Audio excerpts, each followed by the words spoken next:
With Darkest Dungeon 2's current roadmap, we're sure to expect at least 3 new playable characters before its full release. Whether these heroes would be entirely new characters or returning faces is anyone's guess. But even so, someone must remember those poor souls who may or may not be dead. This series is going to cover all remaining characters from the original, analysing their abilities, attacks, and role from Darkest Dungeon, and speculate on how they'd apply to the new system. Not only will we be going over a basic, direct conversion of the ability, but we'll also be exploring for each character some potential new mechanics that would flesh them out in Darkest Dungeon 2. Kind of like how the Occultist has access to his unique unchecked power buff that expands on the character's playstyle. To keep things simple, health, speed, and resistances have been determined by comparing the stats of the existing Darkest Dungeon 2 heroes to their original forms. In general, the closest match to speed and health amidst the current roster is the lowest and second highest values respectively, so that's what we'll be using here for the remainder. Damage has been determined by comparing the main attacks of each hero to their Darkest Dungeon 2 equivalent, and using that to gauge how the primary attacks of other characters would be modified. In turn, we can then use the damage modifiers of their other attacks to figure out what they be based on that framework. On top of this, we'll be thinking up some new abilities to expand their current arsenal and keep them on their toes in this brand new dying world. We'll be giving each character 4 new attacks to help them do what they do best: murder. To avoid getting too bogged down, all resistances will be kept the same as their original incarnations, minus of course determining what their burn resistance would probably be.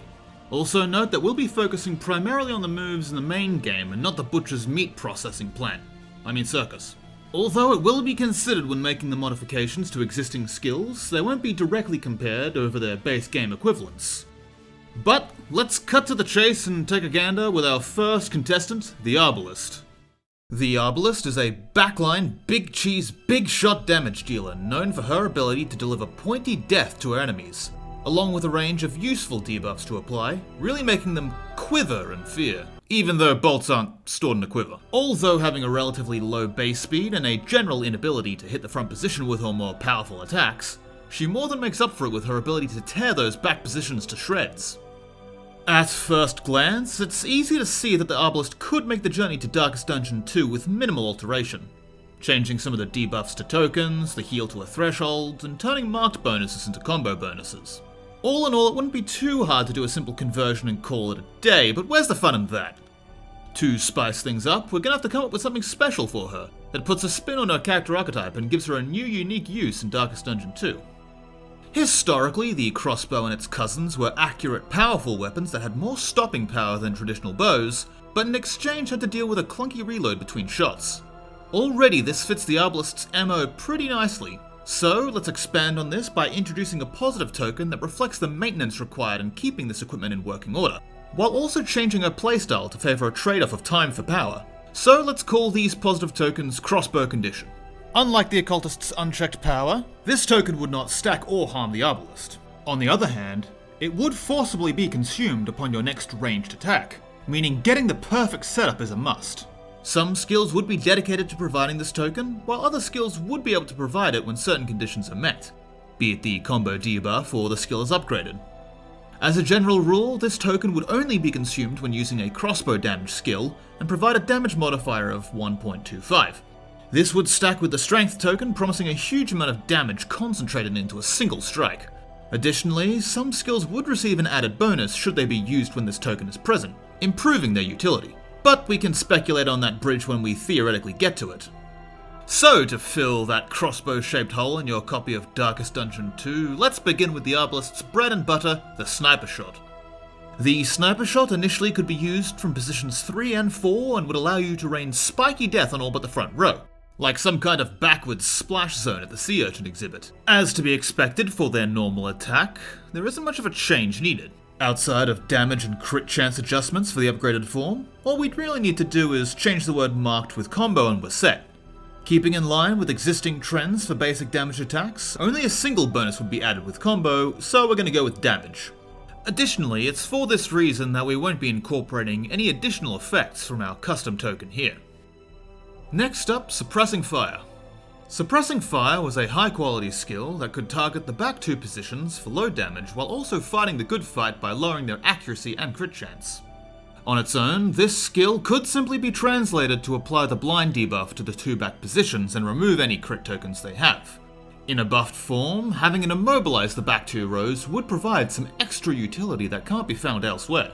Suppressing fire is a good example of a skill that could benefit from crossbow condition.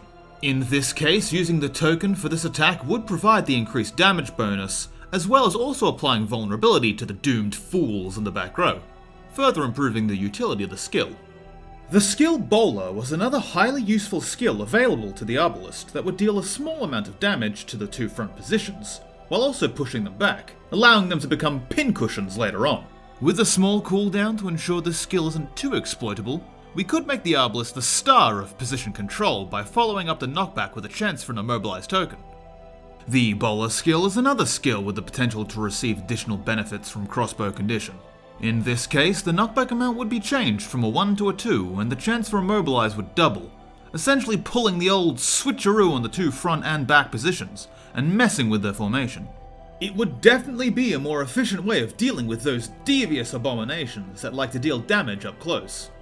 Next up on the list is Blind Fire. Now, Blind Fire itself is a pretty self-explanatory skill. It can be used in any position, and would hit any position, with the only downside being that you had no idea what that position was until it was too late. This skill was the one you took so that in the terrible situation where your Arbalest was stuck in the front rows, you could do something other than scream in terror at the various unknowable horrors that have forced you out of your tactically advantageous comfort zone. With Darkest Dungeon 2's change to shorter runs as opposed to the original throw your employees into the company wood chipper simulator, every attack has to count now more than ever. When it's far easier to take the L and move to your correct position, you really need to sweeten the deal to make this attack worth considering. In base form, we'd have a similar damage crit chance set up to the original alongside the random target. However, it would also offer additional effects, primarily vulnerability and a combo token if upgraded. Should the crossbow condition token be present, you gain the added benefit of being able to choose your opponent. This would provide decent damage and support when normal, and excellent support in the presence of our custom token, changing the basis behind the move. And of course, where would our new and improved Arbalest be without the presence of Battlefield Bandage? Battlefield Bandage was a useful heal multiplier skill that provided some secondary healing for an expedition team, and had the added benefit of providing a buff that increased the healing received. Having this ability back in full force would be a welcome change, given our current healing options are a serial gambler, Little Miss Arson, and the world's worst student. Are you sure you should be poking it like that? Who's the doctor here? Now, thanks to the changes in healing with the focus on percentage-based restoration, we have 2 real options for how this could work. Option 1 would be to remove the buff to healing and have the healing set to 10% with a 15% upgraded form. The main advantage of this form would be to have no health threshold requirements for activation, turning her more into a side healer to top off your other units. Option B would leave it with the same threshold as other skills, but introduce a token which would increase the next healing skill by 50%. Due to its potency, it would naturally need a usage limit, but would once again see the Arbalest reclaim their partial healer role. Now, Rallying Flare was an okay support ability. Certainly one I'd never use, I swear officer, it wasn't me. Which would remove stealth, clear stun and marked, and had a small stress heal chance. Now, such an ability equivalent already exists in the form of the Runaway's Hearthlight ability, so the Arbalest would have probably sued her had the collapse of all society and law not occurred in the intervening years. Of course, this gives the opportunity to change the utility of the attack and focus more on the stress heal aspect, especially with the overall lack of stress heal currently in the game. If this skill was to focus more so on stress heal, a stress threshold and skill cooldown would be necessary. Additionally, in its upgraded form, having a bit of extra stress heal, or having it remove horror, alongside an appropriate token, say speed, would be a welcome modification to the skill. And finally, to top off those pre-existing skills we all know and love, we have Sniper's Mark. This attack was usable from positions 3 and 4 and would simply mark your opponent and cripple their dodge. Quite simple but practical in a team designed to benefit from marked bonuses.